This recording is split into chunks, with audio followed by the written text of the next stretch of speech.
Hi students, welcome to lesson number 28, Social Stratification, Concept and Overview of Theories, Part A. Differentiation is the law of nature. True, it is in the case of human society. Human society is not homogeneous but heterogeneous. No two individuals are exactly alike. Diversity and inequality are inherent in society. Hence, human society is everywhere stratified. All societies arrange their members in terms of superiority, inferiority and equality. The vertical scale of evaluation, placing of people in strata or layers is called stratification. Those in the top stratum have more power, privileges and prestige than those below. Now let us discuss about objectives. The main objectives of this lesson are to discuss about the definitions and characteristics of social stratification, to analyze the theories of social stratification. Definitions. According to Ogburn and Nimcoff, the process by which individuals and groups are ranked in a more or less enduring hierarchy of status is known as stratification. According to Gisbert, social stratification is the division of society into permanent groups of categories linked with each other by the relationship of superiority and subordination. According to Melvin M. Tumin, social stratification refers to arrangement of any social group or society into a hierarchy of positions that are unequal with regard to power, property, social evaluation and psychic gratification. Therefore, social stratification is ubiquitous. In all societies, there is social differentiation of the population by age, sex and personal characteristics. Strictly speaking, there are no purely equalitarian societies. Only societies differing in degree of stratification.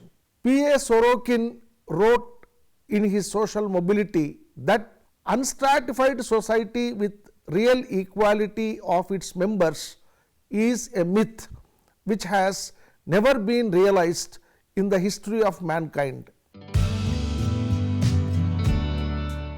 Now let us discuss the characteristics of social stratification. According to Melvin M. Tumin, the main attributes of social stratification are as follows. Number 1, it is social. Stratification is social in the sense it does not represent biologically caused inequalities.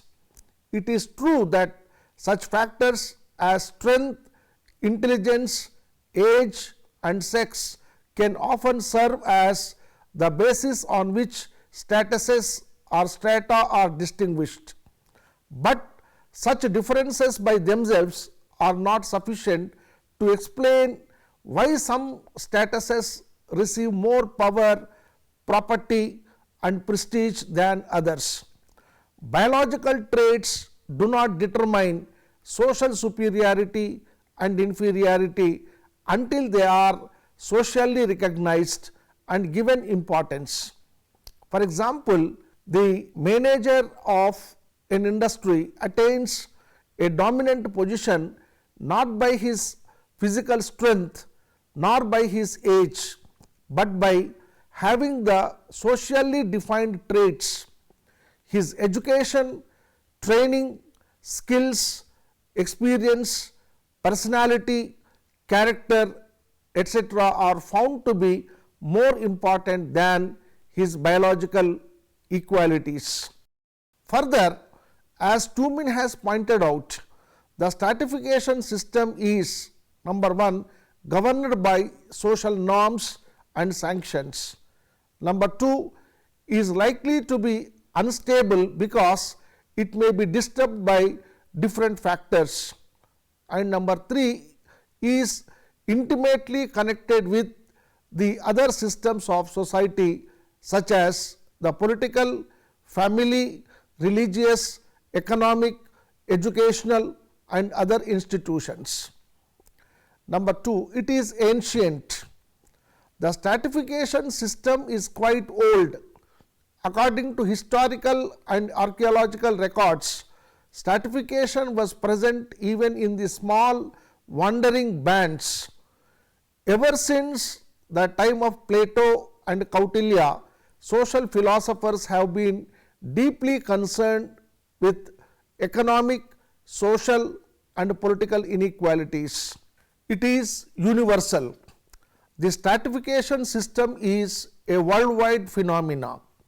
Difference between the rich and the poor or the haves and the have-nots is evident everywhere. Even in the non-literate societies, stratification is very much present. The next one is, it is in diverse forms. The stratification system has never been uniform in all the societies. The ancient Roman society was stratified into 2 strata, the patricians and the plebeians. The ancient Aryan society into 4 varnas, the Brahmins, Kshatriyas, Vaishyas and the Shudras. The ancient Greek society into freemen and slaves. The ancient Chinese society into the mandarins, merchants, farmers and the soldiers and so on. Class, caste and estate seem to be the general forms of stratification to be found in the modern world, but stratification system seems to be much more complex in the civilized societies. The next one is, it is consequential. The stratification system has its own consequences. The most important, most desired and often the scarcest things in human life are distributed unequally because of stratification. The system leads to 2 main kinds of consequences. Number 1, life chances and number 2, lifestyles.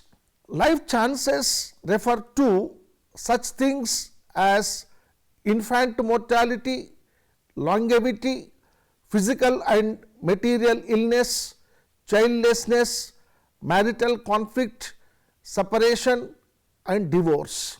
Lifestyles include such matters as the mode of housing, residential area, one's education, means of recreation, relationships between the parents and children, the kind of books, magazines and TV shows to which one is exposed, one's mode of conveyance and so on. Life chances are more involuntary, while lifestyles reflect differences in preferences, tastes and values. Theories of social stratification. The first one is social stratification, a functionalist perspective. Functionalist theories of stratification must be seen in the context of functionalist theories of society. They assume that society has certain basic needs or functional prerequisites that must be met if it is to survive. They therefore look to social stratification to see how far it meets these functional prerequisites. Functionalists assume that the parts of society form an integrated whole, and thus they examine the ways in which the social stratification system is integrated with other parts of society. They maintain that a certain degree of order and stability is essential for the operation of social systems. They will therefore consider how stratification system help to maintain order and stability in society. Now let us discuss about the 𝗪𝗏𝗪 theory of social stratification.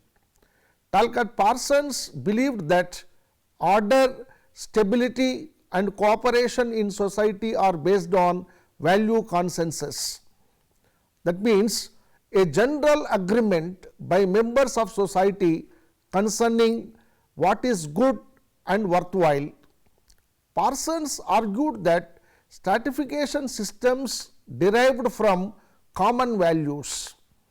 If values exist, then it follows that individuals will be evaluated and placed in some form of rank order.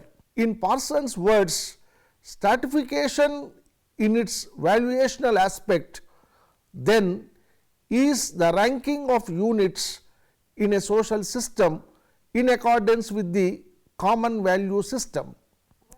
In other words, those who perform successfully in terms of society's values will be ranked highly and they will be likely to receive a variety of rewards.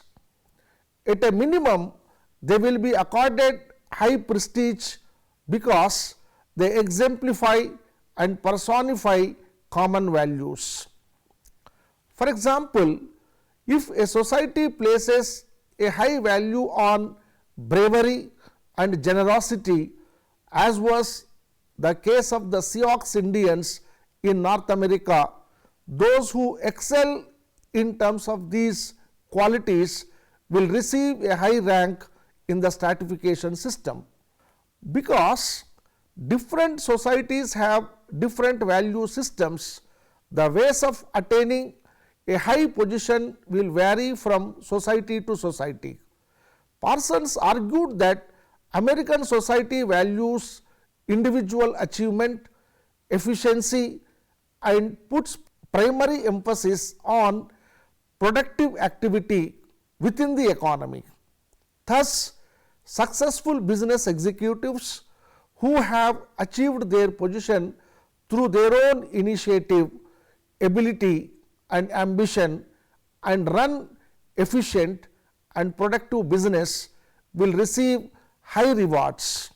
Parsons' argument suggests that stratification is an inevitable part of all human societies. If value consensus is an essential component of all societies, then it follows that some form of stratification will result from the ranking of individuals in terms of common values. It also follows from Parsons' argument that there is a general belief that stratification systems are just, right and proper, because they are basically an expression of shared values. Thus, American business executives are seen to deserve their rewards because members of society place a high value on their skills and achievements.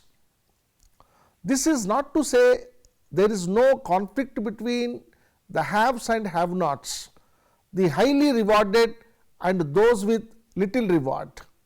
However, he believed that this conflict is kept in check by the common value system, which justifies the unequal distribution of rewards.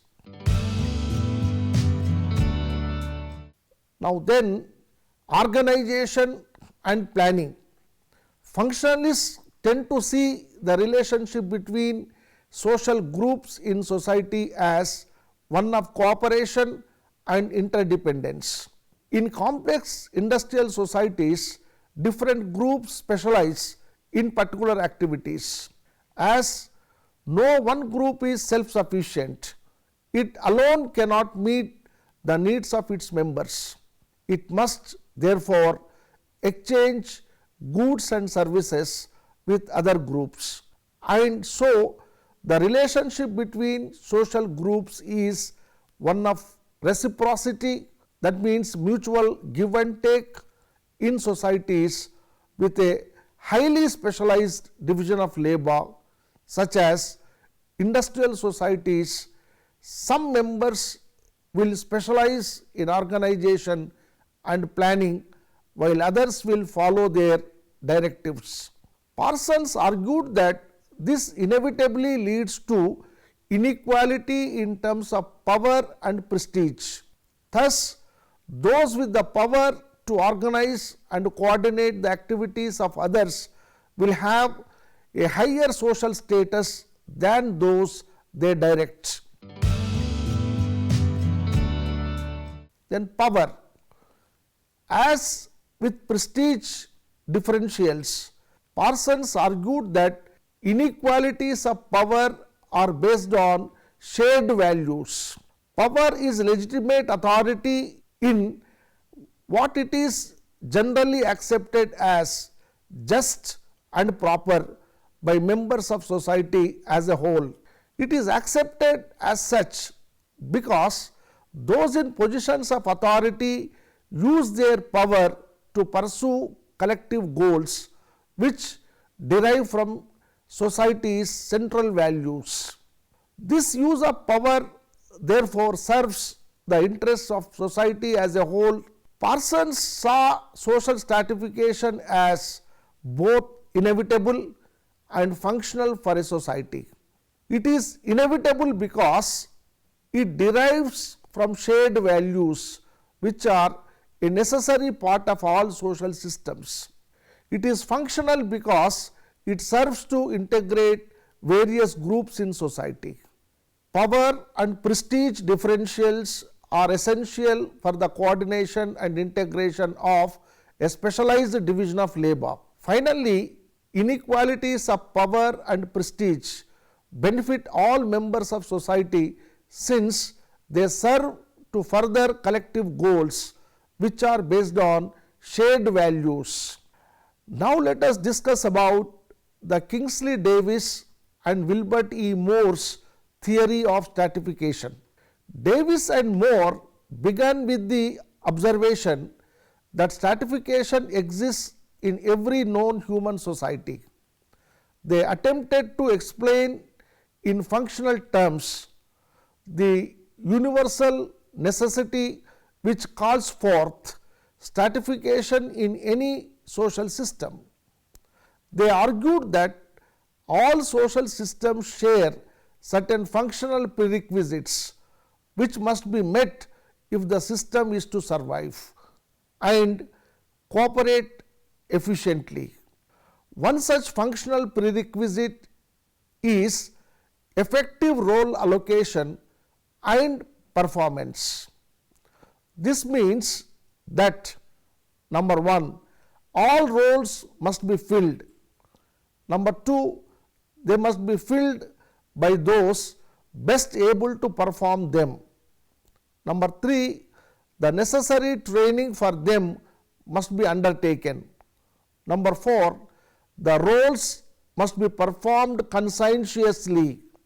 Davis and Moore argued that all societies need some mechanism for ensuring effective role allocation and performance. This mechanism is social stratification, which they saw as a system that attaches unequal rewards and privileges to the different positions in society. If the people and positions that make up society did not differ in important respects, there would be no need for stratification. However, people differ in terms of their innate ability and talent, and positions differ in terms of their importance for the survival and maintenance of society. Certain positions are more functionally important than others. These require special skills for their effective performance, and the number of individuals with the necessary ability to acquire such skills is limited. A major function of stratification is to match the most able people with the functionally most important positions. It does this by attaching high rewards to those positions. The desire for such rewards motivates people to compete for them, and in theory, the most talented will win through. Such positions usually require long periods of training that involve certain sacrifices.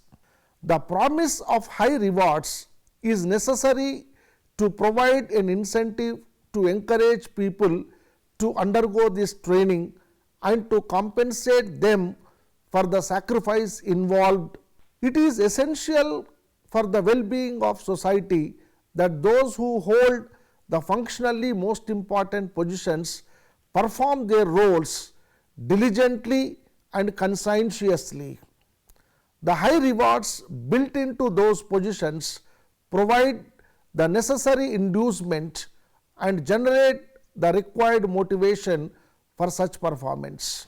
Davis and Moore therefore concluded that social stratification is a device by which societies ensure that the most important positions are conscientiously filled by the most qualified persons.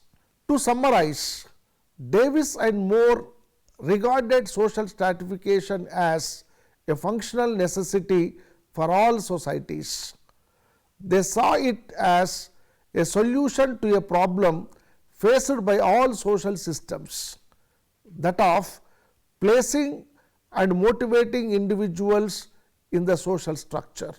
They offered no other means of solving this problem and implied that social inequality is an inevitable feature of human society. They concluded that differential rewards are functional for society because they contribute to the maintenance and well-being of social systems. Summary: social differentiation is the nature of human society. Almost all the societies in the world are stratified in terms of race or class or caste or gender. Social stratification is a universal social phenomena.